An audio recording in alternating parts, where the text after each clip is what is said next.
Değerli takipçilerim, bugün sizlere Almanya seyahatim sırasında Berlin şehrine 24 kilometre mesafedeki Potsdam şehrinde bulunan Sanssouci Sarayı ile ilgili küçücük görüntüler aktarmak istiyorum. Buyurun, kısa bir film izledikten sonra tekrar devam edelim.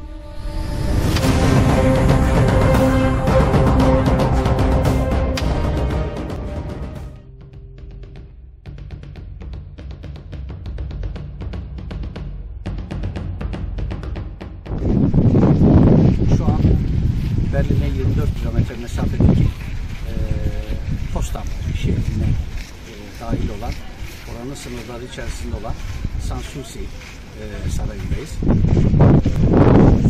1917'de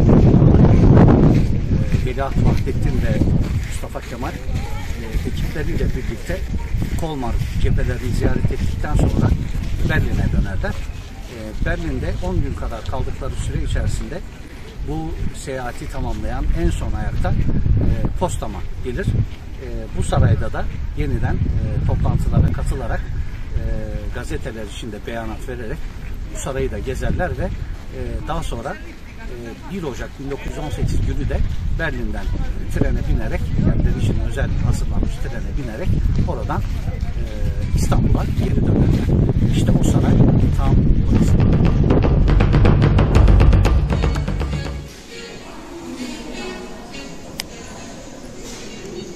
Welcome to Sanssouci Palace, the palace without a care, as its creator, Frederick II, called it. He was also known as Frederick the Great, or Old Fritz. The small gallery is decorated with an excess of Rococo ornamentation. These embellishments swirl around the works of art for which this room was specially created. There are classical sculptures and paintings by the French artists Antoine Watteau, Nicolas Lancret, and Jean-Baptiste Pater. This genre of painting is known as fête galante, which means an elegant party. It first emerged in the 18th century, and its founder was Antoine Watteau. Today he's considered the most well-known of the Rococo painters. In the paintings, we can see depictions of an easy-going lifestyle, in sharp contrast to the life led by Frederick's father.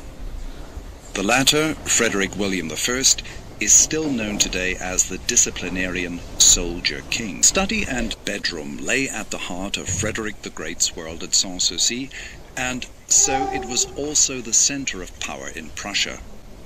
It was here that the king worked and slept, surrounded by his dogs. The king spent his nights on an iron bed directly in front of the fireplace. In summer, he rose at 4 in the morning to get on with the business of government.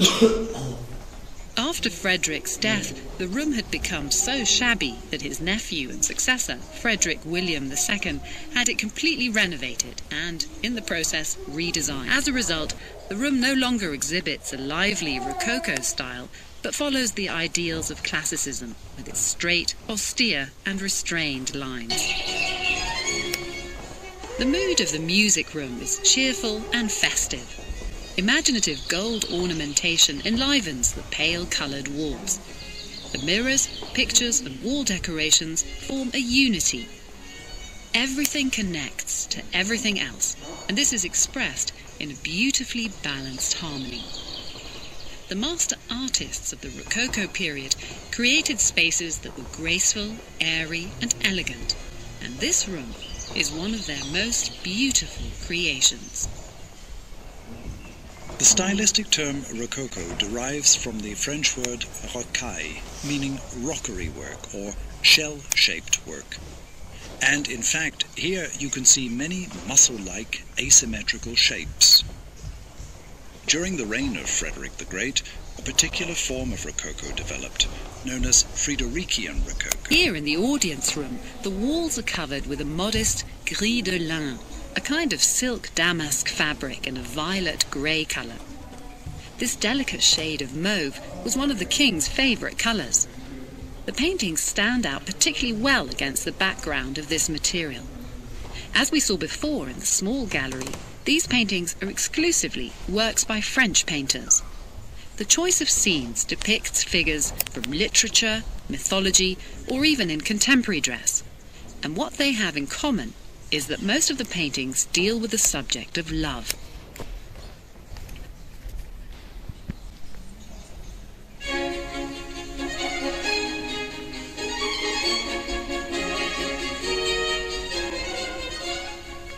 You have entered the richly decorated marble hall, the palace's reception room.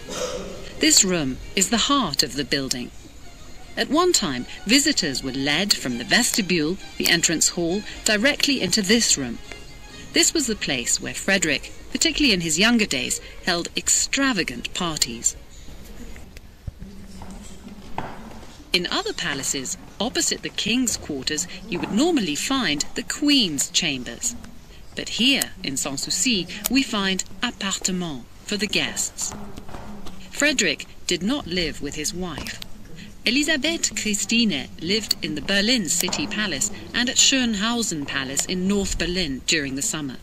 They had no children together. Frederick's marriage to the daughter of the Duke of Brunswick-Bevern took place in 1733. In this, and also in the next guest room, everything is organized around the display of paintings. The walls are hung with striped fabric that seems very modern, but we know that this was the decoration in these rooms from the very beginning. This fabric offers an unusual background for the works of 18th century Italian, French and Dutch painters, and it is used again to upholster the furniture and to make the curtains, creating a harmonious unity in the room. Paintings in this room show many views of Venice and Rome. Frederick the Great knew the pictures intimately. They gave him inspiration for his architectural projects in Berlin and Potsdam. Since he, unlike many noblemen of his time, was unable to go on a grand tour, an educational trip to southern Europe, he had never seen these cities with his own eyes. Do you recognize the document cabinet? It is a copy of the Parisian cabinet in the study that Frederick had. The fourth guest room brings nature into the very heart of the palace. The motif on the lower part of the walls looks like a low fence in a park. Above it, we can see garlands of flowers, fruits, and animals. Even the chandelier is elaborately decorated with flowers and leaves. The extreme naturalism of the decoration is astonishing. Storks and herons, parrots and cranes, and even a little monkey and a squirrel gambol across the walls.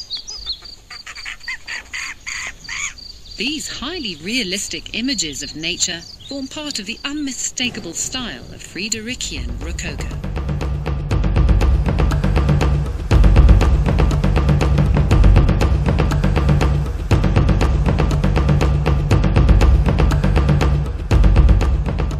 Evet değerli izleyiciler, nasıl? Muhteşem değil mi? Şimdiye kadar gezdiğim birçok saray, birçok şato, birçok müze içerisinde gerçekten dikkate değer bir saray, Sanssouci Sarayı. Gerek dış mekan, gerek iç mekan bakımından farklı özelliklere haiz. Çevresi, lokasyon olarak bulunduğu bölge de yine aynı şekilde. Daha önceki programımda size New Palais, yeni sarayı aktarmıştım anımsarsanız. Her iki saray hemen hemen birbirine yaklaşık 2,5 kilometre mesafede ve aynı saraylar bahçesi içerisinde bulunmakta. Tabii bu sarayın başka bir özelliği daha vardı.